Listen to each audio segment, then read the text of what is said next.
In this video, I'll be showing you how to insert a SIM card. If you find this video helpful, drop a like and subscribe. So what you want to do is, on the bottom of your Galaxy phone, there are two small holes. One is for the microphone and one is for the SIM tray.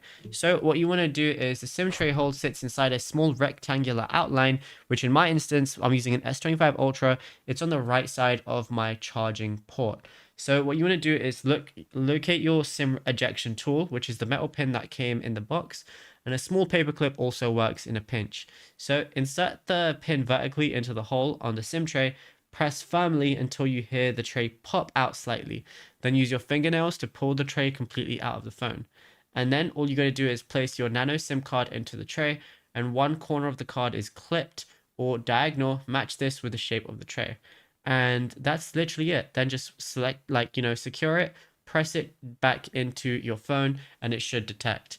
And now what you could also do is go over to your settings, then go to connections, then go over to SIM manager. You can add an eSIM as well, which most providers now actually prefer you to do, just because it's a lot easier and quicker, and you don't need a physical SIM card for that.